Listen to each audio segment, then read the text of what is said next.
Swider-Man, he's getting all the attention now. Ooh, I like that, Swider-Man. That might be Cole's new nickname. Swider basket and a foul. Eddie Casey. Swider answered back. Swider from deep, laces the three. Swider, and one, count the bucket. Welcome back to the Swider Show, everyone. Episode 48 for you guys, man. Super excited to have a guest on this week, Caleb Okechukwu, one of the best defensive ends in the country, a member of our own Syracuse Orange Football team, and they're off to a hot 4-0 start after beating Army West Point this week. So super excited for you guys to hear his story, some of the things that he says. I think one of the great things about Caleb is he just has really good perspective. Obviously, he's been through a lot in his college career, having a sickness that keep him out the whole entire year. But I think overall he just has really great perspective, and it was great to kind of hear his story along with his expectations for this year. Yeah, it was great to get some Orange football on the pod, on the airwaves, because we do talk about them every week. He has an unbelievable story. I think a lot of people will know it, but I encourage you to kind of look it up and find out about what he's been through, because it is crazy. And the fact that he's back to being, I'm going to say it's why I think he's probably a Cuse legend at this point. He's been there 6 years. Wow. Seen some. I think his freshman year they went like 10-3. Then 2 years later they were 1-10, and then now they're back to being really good. So it's like he's seen it all. Perfect timing too with Clemson week. So hopefully they get a dub. I'll predict that they're going to get a dub, even though I'm like 0% on predictions on behind this mic. But excited for you guys to hear that. Well, speaking of being 0% on predictions, what do you can you recap the Notre Dame Ohio State? No, I thought you mentioned the Cuse Army game. That was the biggest game of the weekend for the podcast. So I think other than that, we could just move on and not speak to anything else. I'm completely kidding. Right. Lou Holtz. Yeah, that's all I gotta say. Lou Holtz. First of all, Ryan Day, if you ever want to come on the Swider Show, I'll have to call out sick that week because I don't want him on these airwaves. I have been through, as people love to, like, poke fun at Notre Dame, is that, like, yeah, it's true. A lot of the biggest wins, a lot of the glory of the program was long before I was born. But they have been in the mix every single year, basically, since I've been conscious. Every year. Every single year. They're one of the best teams in the country every single year. But, no, I mean, kidding aside, I've never been in a situation as a Notre Dame fan as I was halfway through the fourth quarter where they have the ball, 4 minutes left. They're playing in Ohio State, a Clemson, and Alabama, and they're better than the other team, and they should just drown the clock out and win. I don't know how they lost the game. Worst loss I've ever gone through as a fan. Absolutely gutted. I felt like an 8-year-old kid when they lost to Michigan. And I am still in shock that they didn't score more points than them and win the game. And, yeah, I don't know what else to say. Patty, what is your mindset when you only see 10 guys on the field for the last play of the game? Well, the thing is, I didn't have much of a mindset about it till Sunday morning because I didn't see it till then. I kind of avoided my phone. I avoided Twitter. I don't know how that happens. You've asked me on this before if, like, I think Freeman's the guy. I still do. I guess that's like a rookie coaching mistake, but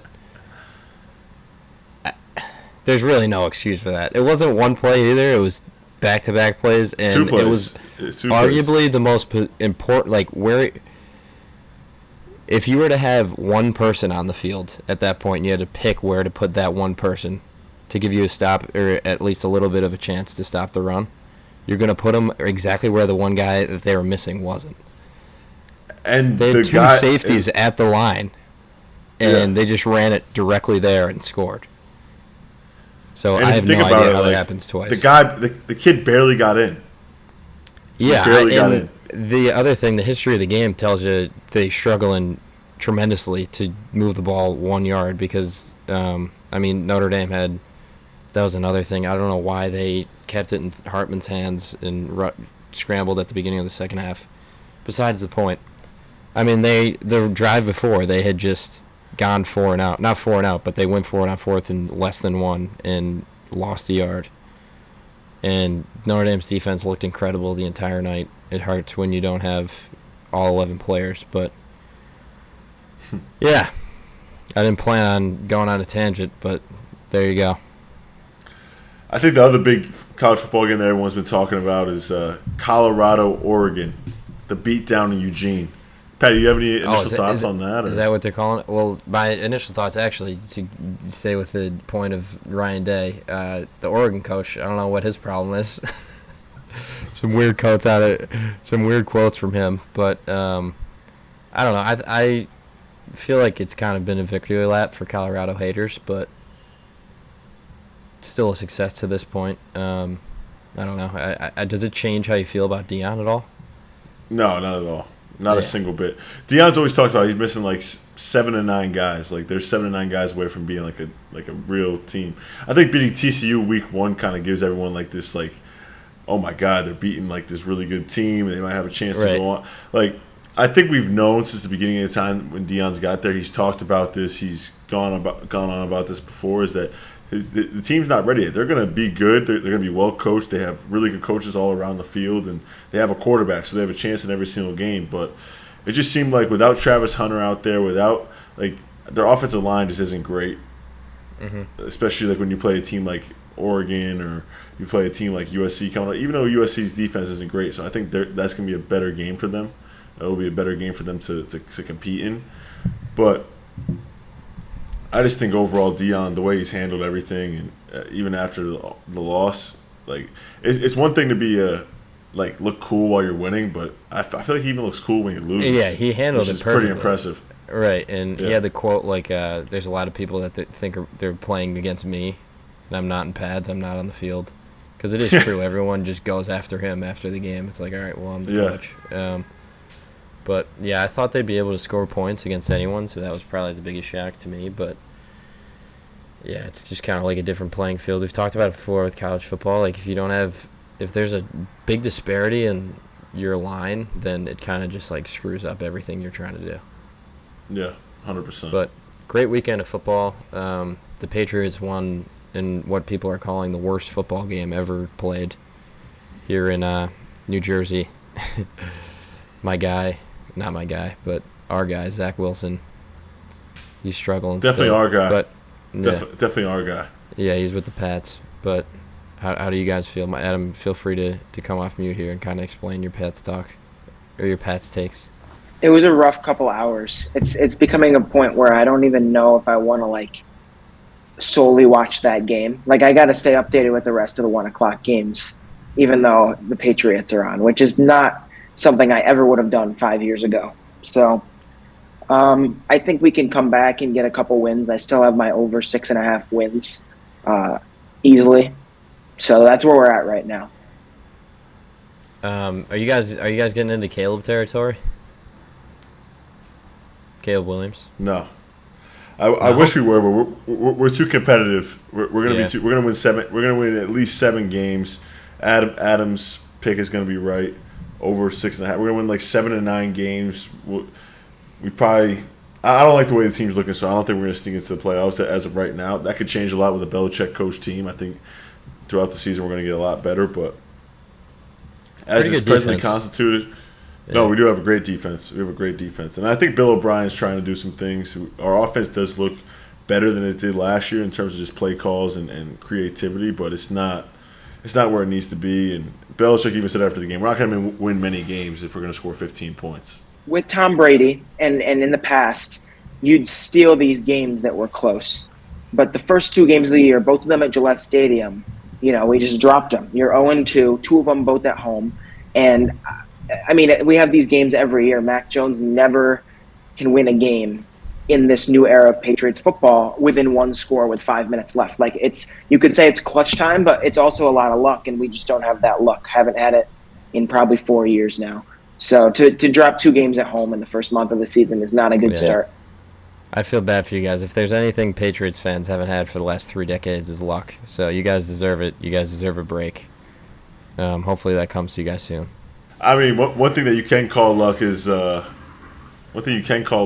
your Super Bowl win against us. So a lot of things had to go right for you guys to win the Super Bowl.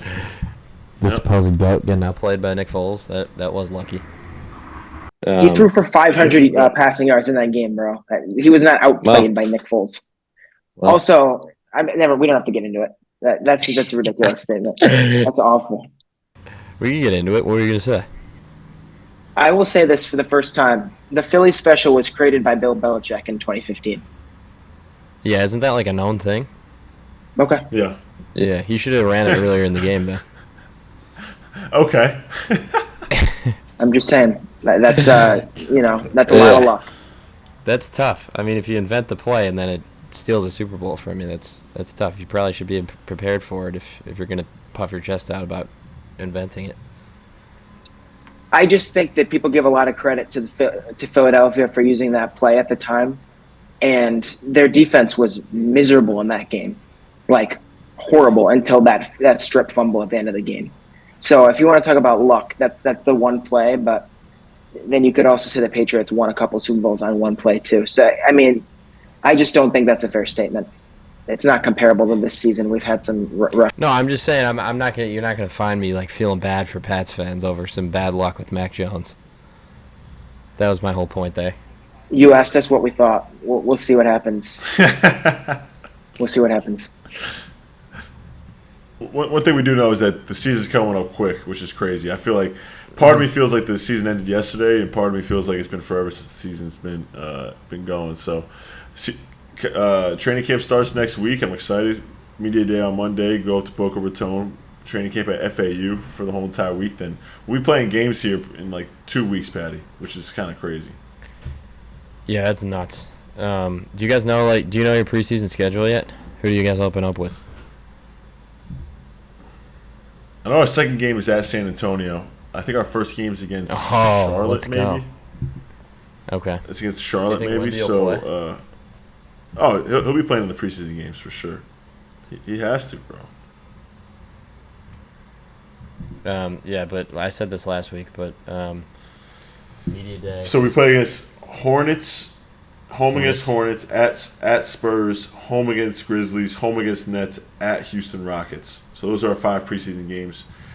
Five games in 10 days, and then we open up the season home against Detroit. So.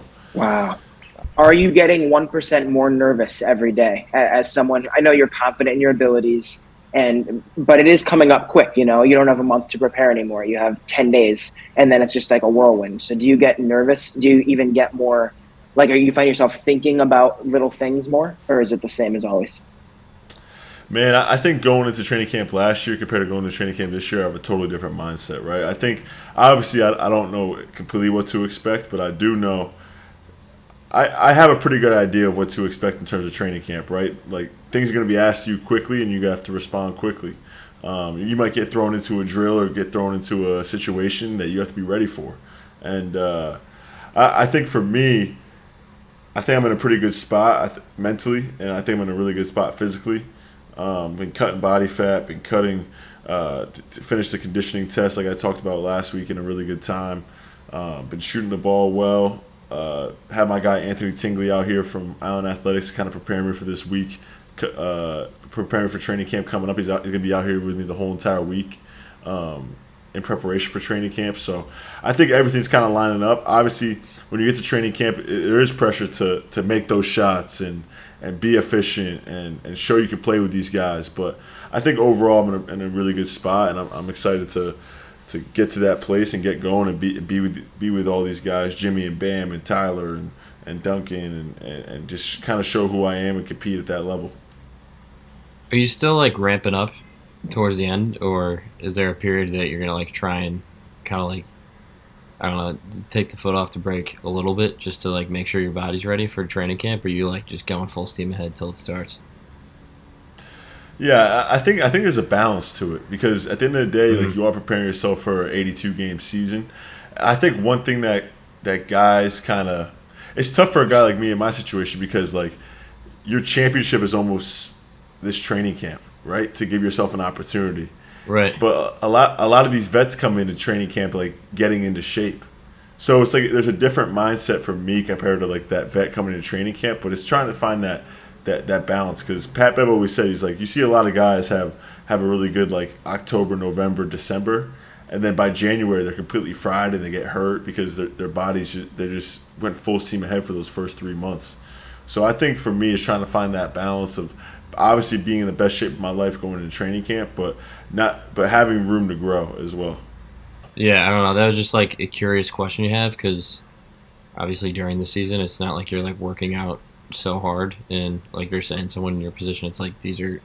I mean, they have training camp for you is like basically a game. So I don't know. Like I always say, we'll be updating every week. It is crazy. Basketball season is upon us. It's on the horizon.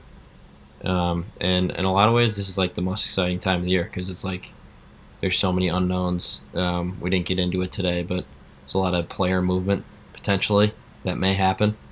So potential. Yeah, the NBA like right now looks way different than it might be in 2 weeks. But come to the Swider Show for all scoops, all behind the snes of the Miami Heat training camp and everything in between. Yeah, man, super excited for training camp coming up. Super excited for the opportunity ahead. I'm gonna be ready to go, healthy, hopefully healthy, and just ready to give it my all. So, really excited. Shout out to Caleb again for coming on the episode. We're gonna kick it over to his interview right after this, and go Q's versus Clemson, man. We're rooting for you guys, and you guys are gonna pull out that win. So, we're gonna kick it over to Caleb now. Go Orange. Really excited to welcome on my boy Caleb. Caleb, tell me how to say your last name, man. I probably should have asked you before this, but Okechukwu, man. Yeah, Caleb Okechukwu, one of the best defensive linemen in the country, one of the best defensive ends in the country, for our own Syracuse football team, who's off to a hot 4-0 start right now. So welcome on, Caleb. Appreciate you coming on, man. Appreciate you, man. Glad to be here. Yes, sir. Yes, sir. Well, I mean, first and foremost, how's your body feeling, right? We all know it as a big-time football player. That's the first question that we got to ask. Yeah. I mean, it's playing in the trenches, playing the end of the trenches, week in and week out. It definitely take a toll on me. I'm probably real routine based on my treatment. I gotta be because I'm playing so many snaps week in and week out, and I gotta be productive. So I gotta just make sure that my body's ready. Like I got a massage today. I'm in the tubs in the morning. Then I got a little workout session in. So, everything is everything right now. Trying to keep it going. Yeah. I always say as basketball players, we're kind of spoiled, right? Like our practices and our days aren't as long as football guys, but obviously we play a lot more games. What's the week-to-week preparation like for you guys? Obviously, you guys go through crazy training camps, but what's the week-to-week preparation in terms of like Monday through Saturday getting ready for the games? It's crazy. Like talking about preparation, like when you're a young like college player, you don't really understand like what that is, because when you're not playing a lot. But, like, when you're a starter, it's like when you're a starter on the D1 level, bro, Power 5, like, you really have to prepare. Like, the playing is the least of it. Like, you know what I mean? Exactly. Like, you know what I mean? Like, it's and it's, in basketball, okay, like, you might have a game Monday, then a game Wednesday, so you can bounce right back. Let's say you do something on that Saturday, you think about it the whole week. You got to go hard the whole week. You know what I mean? Like, you can't – I guess it's the margin of error, you can't play with it. Like, so you gotta prepare. Like, you gotta make sure you're focused. You gotta make sure that you watch all the film you can watch. Like me, I'm blessed right now. I'm in grad school, so I only got class on Monday nights. So my week, I can get in there. I can watch extra film. I can get extra treatment if I need it. I can go get an extra massage. I can watch more and more film just to be that much more prepared. And then I can, really put my body through that preparation because.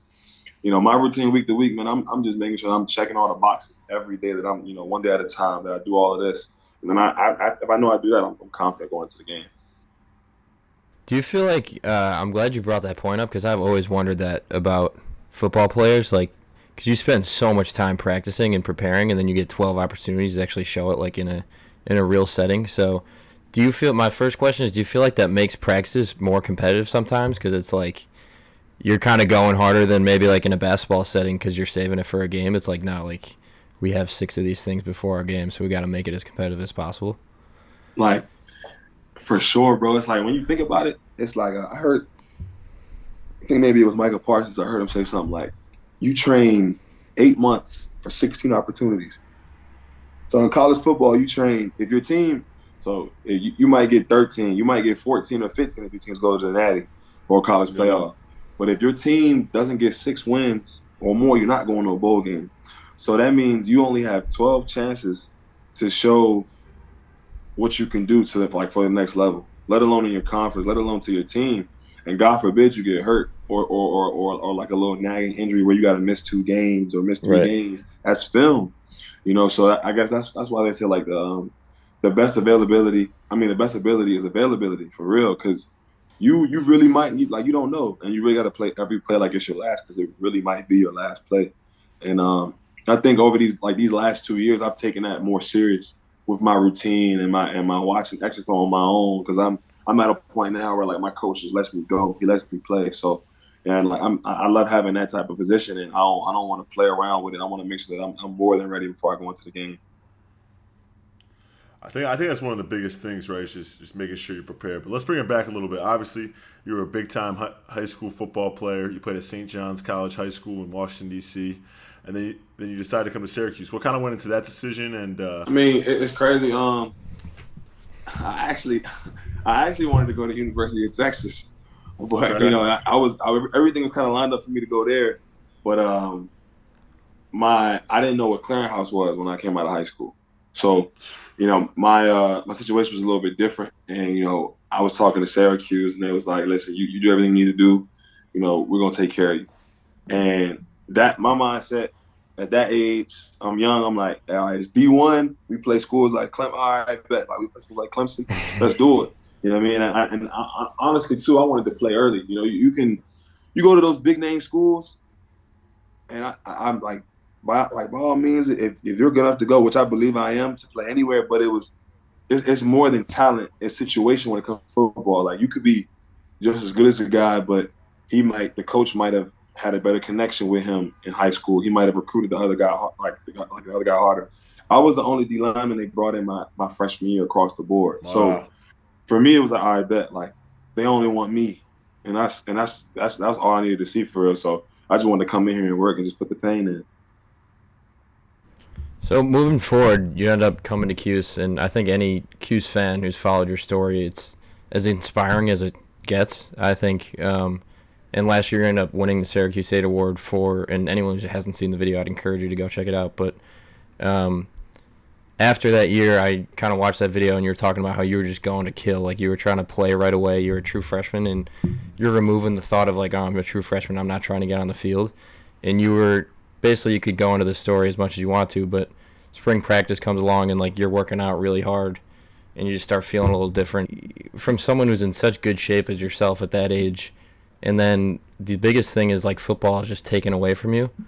So how did you kind of like find the inspiration, the like motivation to go from there to get to back where you are now? And the other part of the question is like, do you ever look back at that when you're preparing for Clemson this week and you're a captain and you're one of the best players on the team and you're like, damn, like I can't believe I'm at this point now after where I was 3 years ago? Yeah, it's crazy. Like time really does fly, bro. Like I remember, like sometimes I felt like I see like little memories of me in the hospital or like, me on a walker, and I'd be like, damn, that was 4 years ago. Like, and I remember just that was probably one of the longest years of my life. That was life changing for me. And honestly, one of the things that kept me through was my faith in God. I wouldn't be standing here telling you guys about the story if it wasn't for him. So for me, that just changed my whole perspective. Like it gave me, it's not even, for me, it's not even about like, Clemson and all that. It's about just being able to play the game of football. Because at that age, I was a freshman, and at that point in my life, I had never missed a practice before in my life. So to go from never missing a practice, never being sick, never really being sick before in my life, to not knowing if I'm about to play again, like I had to really, go within myself and say, okay, I hated it, but I was like, if I don't play again, what am I going to do with my life? Like I think as young athletes, and you guys can relate to this, like you don't really believe it when you've been chasing it your whole life. Like they tell you like, oh, like, you're going to stop playing one day, you're going to stop. And for me, like those feelings of like, yo, this is really real. Like I'm going to really stop playing one day, like I don't know what's, like if I can't come back, I don't know what's next for me. So I started, meeting people on campus. I gained some good friends that whole year who I'm really close with to this day. I got close to some professors, and I kind of just walked away from, like, Coach Babers, he was real good with that. Like, he was just like, do whatever you need to do right now. Like, get away from us, because it was too painful. It was too painful for me to watch practice and not be out there. Like, that's how much I love the game. So, for me, I had to really just figure out what I was going to do. And then once I started to accept the fact that I may not come back, it didn't mean that I wasn't going to come back. It was like, all right, I'm going to just, put it together and we just going to see. I didn't know what it was going to be at that time period, but I was just like, let me not do nothing, And then once I finally, let it go and I really just put it in God's hands, that's when the building blocks came for me to start coming back to play. Each and every week it was, all right, let's start walking now. All right, let's start jogging now. And if my levels raised too high, it was like, all right, now we're going to shut you down. Because they wanted to take so much precaution. And I can't be mad at them for it. Obviously, the competitor in me was like, bro, I'm good. Let's go now. You know what I mean? But I had to just be patient with myself, really. And I think that's the biggest thing I had to really remember was be patient with myself. No, that's great, bro. And I think one thing, just being around you, you can tell how serious you are about your faith and how much God means to you. But in the state of college football that we're in right now, state of college athletics, the transfer portal is a huge thing. Is that process with Syracuse is the reason why you've stayed all these years when you probably could have the opportunity to leave and maybe chase NIL money or chase all these different things? Is that one of the reasons why you stayed? Yeah. It's crazy, bro. Like, it's different now. Like, whether you want to look at it or try to ignore it, it's different now. And I want to say this offseason, January through May, was probably one of my craziest off seasons mentally, just in terms of college football, because there's so much going on. You're coming off of a big year last year, people in your ear, agents in your ear. It's so many people trying to just tell you things like, well, you can go here and get this money. You can go here and get this. You come here, you get this. And it's like, you got to really search within yourself. Again, that's a real thing, because at the end of the day, you got to really search within yourself. Like, what do I want? Do I want money right now, or do I want that longevity money? But then again, too, you also got to ask yourself, what do you really want? Like, what do you really love? Because do you really care about the football that much? Or are you in it? Like, what are you in it for? For me, I really love the game. Ever since I was 7, I've been playing this game because I love it so much. Obviously, I want what comes with it, the blessings, all this that comes with it. But for me, it was more so about putting myself into position. Now, can I say that if I had an extra year, conversations probably would have been a little bit more differently, because at the end of the day, and Cole, it's a business. You gotta really do what's best for you. They want you not to look at it that way, but you have to, because at the end of the day, you may wake up the next morning and your coach be gone, and because he's doing what's best for him, and you can't be upset with that. Like, that's probably the biggest thing I've learned is, like, there's no emotions in this. You really gotta do what's best for you. What do you want out of this? And whatever you want out of this, do everything that aligns with that, and then you'll be straight. Man, I can relate to that wholeheartedly, man. After my senior year at Syracuse, I mean, it was either I was going to go to the draft or come back for a 5th year. But I remember going to some of these workouts and guys were like, "Yo, like, hop in the portal, you can make $500,000." I'm like, bro, it's not about that for me, bro. I love the game. Like, I truly love, like, the process, the loyalty, everything that comes with the game. And then Syracuse gave me an opportunity when no one else did, right? It shows a lot, man. And obviously, we have a lot of the same ideologies and when it comes to that, bro. So, salute to you for staying at Cuse for this 6 year, bro. 6 years, that's a lot. Yeah, it's crazy, like, because, like, I missed it. This is only like my 3rd season playing. That's what people don't know. It's like, you know what I mean? Like, I had the COVID in the freshman year and I was hurt, so I missed 2.5 years. So it was like, this is like my real senior year, for real, because who knows what would have happened if I never would have got hurt. But at the end of the day, everybody's path is their path. So I don't really stress myself about that. Hey, Patty, man, we have a fellow podcaster on the podcast today. Caleb runs the Mob podcast along with one of his teammates. And the Mob podcast is about the whole Syracuse football team, but mostly the Mob is the Syracuse defense. Right now, the Syracuse defense is 14th nationally in pass defense and the 21st in total defense. So talk about your podcast a little bit. We'll give you like a little plug here. And what kind of started that podcast? Appreciate it. Really, bro. In 2020, I watched a lot of I Am Athlete and Pivot. Yeah. And for me, it was just I just saw three guys who came together and three or four guys. It didn't seem like it was scripted. I was like, they just seemed like they just talking about their life and their experiences through the game. I'm like, with NIL, not just about money too. NIL is about getting your name bigger. So yeah, when myself, Jahad, and Marlo came together, when we talked about it, it was last year. It was during camp in August. We were just fooling around like, yo, bro, we should do a podcast. Like, I feel like we could do it. And I was like, bro, I feel like we could really do it. Like, we close. And I'm like, man, I feel like the three of us, it don't got to be scripted. I'm like, we could really do it. So what happened was we went to the, Austin, the media team. We were just like, if we did a podcast, would you guys back it? It was like, if y'all are serious. So we're like, oh, man, like, damn. Us being us, we got carried over the season. We like, all right, bet. But then we started BS. So we ended up then we went 2-0.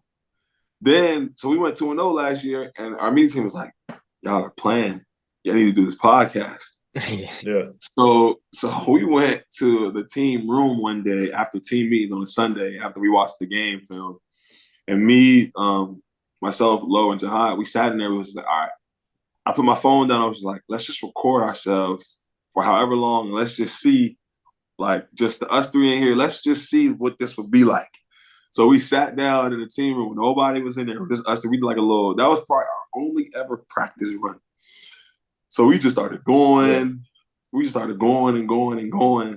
And I started recording. It was 35 minutes.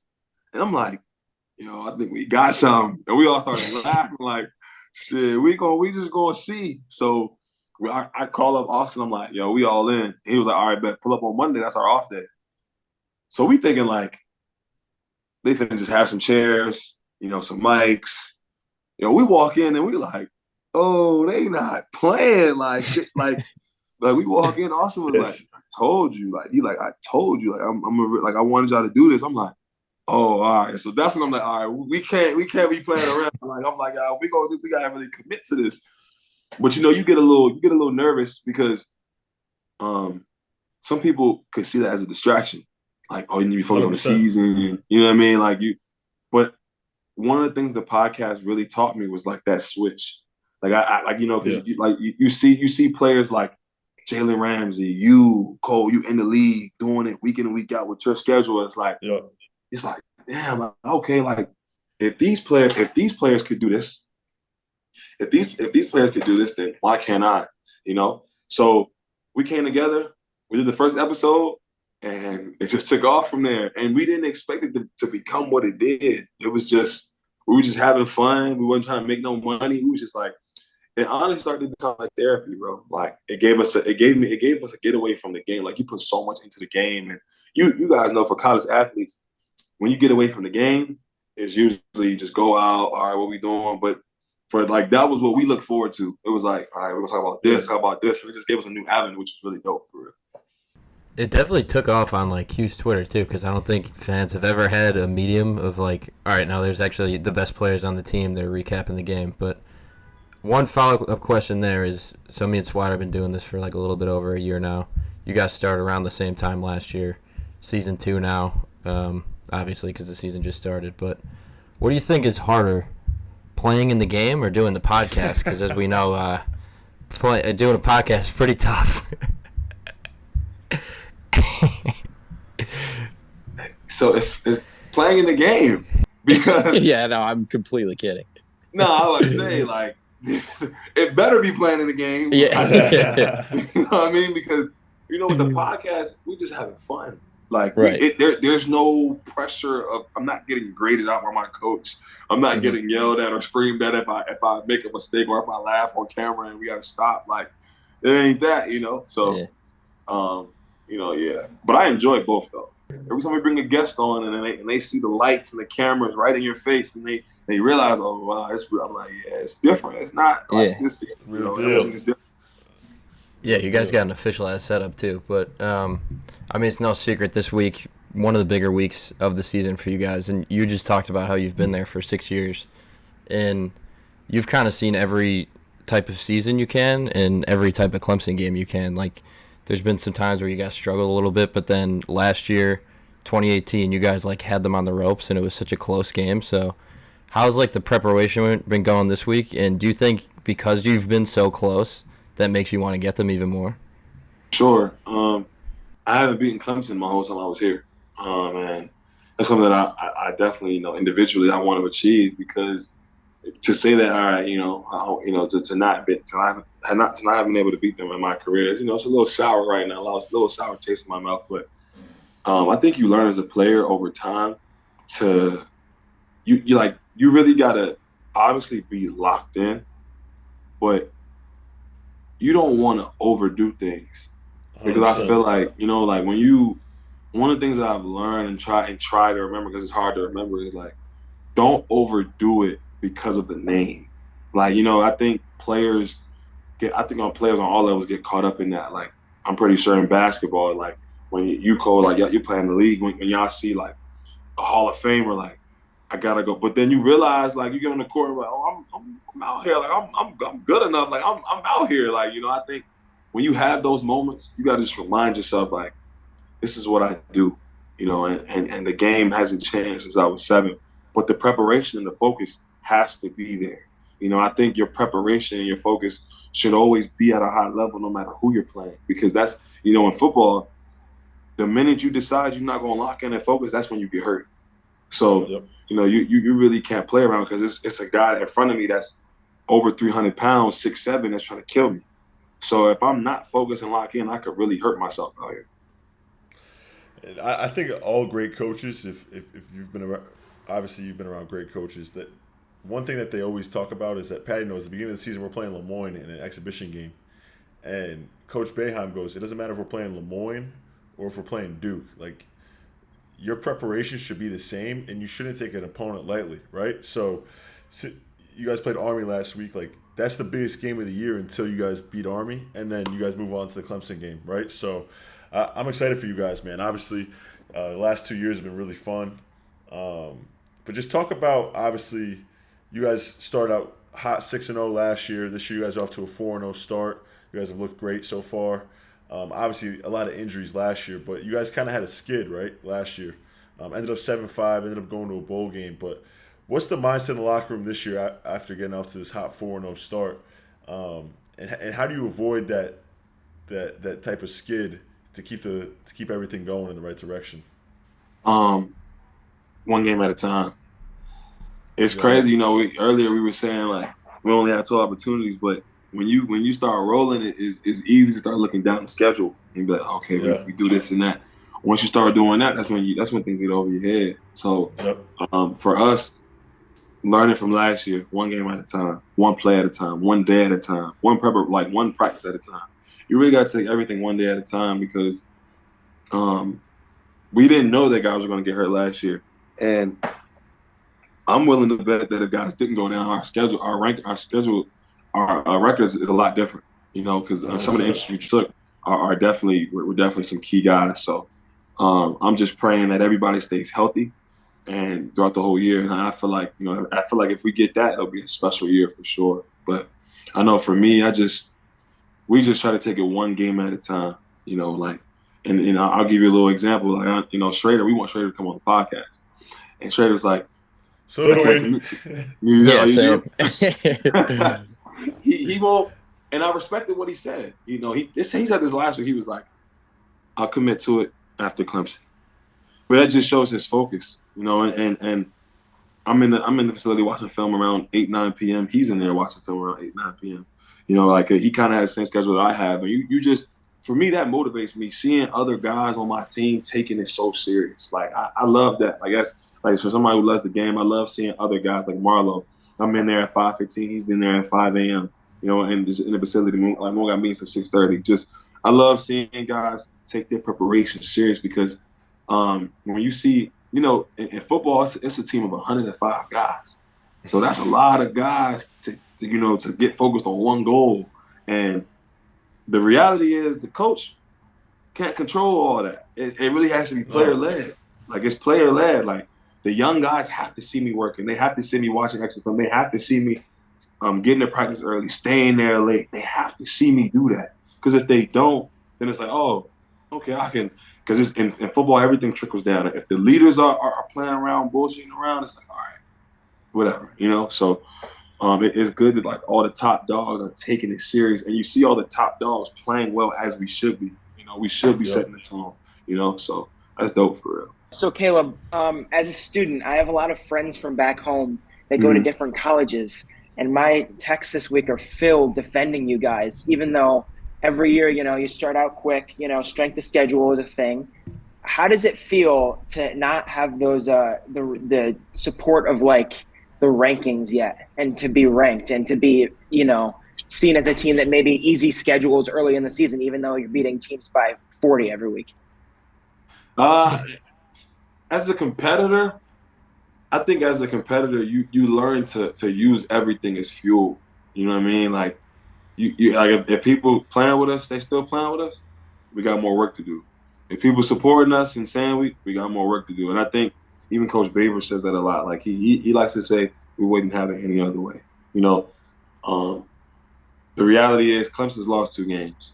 So when we get the win, it's like they're gonna say, what they probably gonna say? Oh, they Clemson ain't the same Clemson. The point of what I'm trying to say is they're always gonna say something. So it's like I can't even work. Like it's just like it's just like having 4 sacks versus Colgate. Oh, he was supposed to do that. You know what I mean? Like, oh, it's like no matter what you do, somebody always gonna say something. You know what I mean? Like, somebody is always gonna. So it's like I had to like learn to just forget all that. Like, I don't even want to talk. Like, I don't even care about all that. And I think for us, it's about winning games. It's not. We didn't make the schedule. At the end of the day, like, you know what I mean? Like, we didn't say put Colgate down. We didn't say put Western Michigan down. We didn't say put Purdue down, but we won. We didn't say put Army down, but we won. So, but and it's funny because like the flip side to that is if we would have lost, what would they have been saying? Yeah. So it's like they always gonna say something, So we can't worry too much about that. Nah, for sure, man. I know you got an appointment at 6. We'll let you get off, but last question from me, man. What's a successful season in your eyes, right? Because obviously there's the individual, there's the team goals. What's a successful season in your eyes? I'm gonna just go team goals. I want this team to win. Yeah. I want this team to win a lot of games. I want us to be better than last year. And if I could go out knowing that we were better than last year, I'm good. And as for me, playing hard, being dominant. I don't chase numbers and stats. I can commit to working I can commit to working super hard and being ready and prepared. And I know everything else to take care of itself. Oh man. Yeah, but Carl, I want an extra question though before I leave. Go ahead. Ask me a question, man. What was it like playing with Braun, bro? Right. I gotta know. I gotta know. Like I gotta know. Because you really and you was playing, bro. We was talking about you in the locker room, bro. Like, what was that like, bro? Like, what was that like? Not my dog. Like you said, man. First of all, like he's an icon, right? Like I talked about this on the podcast a couple of times. Like he walks in a place, everyone stands up, everyone takes their phone out, everyone wants to see Braun, right? So there's that aspect to him of just like he doesn't seem like a real human being. You know what I mean? Like I say this about some people sometimes, like for example, like Taylor Swift at the game this weekend. That's all they talk about. That's all they talk about is Taylor Swift. LeBron's at a high school football game. It's on SportsCenter. Like LeBron tweets out. So there's that aspect to it, and then just the overall preparation is just unbelievable, second to none. Like this guy, like we're in a film session for 30 minutes, and he has the boots on with ice, directing the whole entire film session. He gets 2 massages a day. He's watching film like no other. He's on the court early before anyone else gets there. He's one of the last guys to leave. Like he's just unbelievable, and he doesn't even like at this point in his career, like he could be like, all right, like he doesn't need to do that. He has all the money in the world. He doesn't need to keep playing at a high level. But man, it's not a secret of why he's still one of the best players in the NBA today. So, it was an unbelievable experience. That was always my favorite player growing up. So to be around him, to learn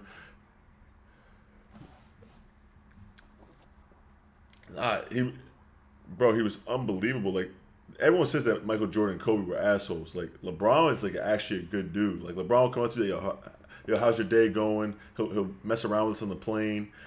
Like, I got a bad haircut in San Francisco. He was teasing on me the whole entire day, bro. You know what I mean? And it's just like stuff like that. Like, we're in shoot around and he's joking around, having a good time before the Western Conference semifinals. Like, I heard Kobe and Mike, like, you were afraid to talk to those guys. Like, I remember being on the plane and Bron's just bringing up these random questions. I'm asking about his diet, all these different things, and he's like, yo, I'm a resource, yo. Like, if y'all need something, let me know. Like, I'll be around. So, he's a great dude, bro. It was an amazing year. Yo, we was talking about, like, keep doing your thing, bro. We was talking about it, like, that boy Cole. Like, I remember when you declared to the league, I'm just like, dang, that boy Cole really got up out of here. Like, that was crazy, bro. I never forget. I was like, that boy in LA, he about to be with Bron. That shit was crazy. Yeah, man. But what was also cool, Patty, is that me, Michael, Caleb, like, we all went to FCA every single week together, right? And to see, like, to see kind of like how all of us, our careers are going, it's just all glory to God, man. All glory to God. So. For real. Hopefully, you know, one of these days. Where you based at now? I'm in Miami now. That's what I'm saying, bro. Like, and that's the thing. Like, making these connection relationships. Like, when I'm training, or I could potentially be training in Florida, we definitely gotta link up and stuff like that, bro. Like, like I saw my Kel last year when he was in LA. I hung out with him in LA, and he was at the Senior Bowl. I think he was at the Senior Bowl out in LA, and we went out to eat. He came over to my G League games. Like, it was fun, bro. It's crazy. It's crazy. For sure, man. Yeah. My guy, appreciate you coming on the podcast, man. Unbelievable guest. And, hey, I'm going to be praying for your health and praying for a successful rest of the season, man. So, appreciate that, my dog. That's love. I'm reckless, I'm dumb, according to you, but you don't know shit, huh? You don't know how I move.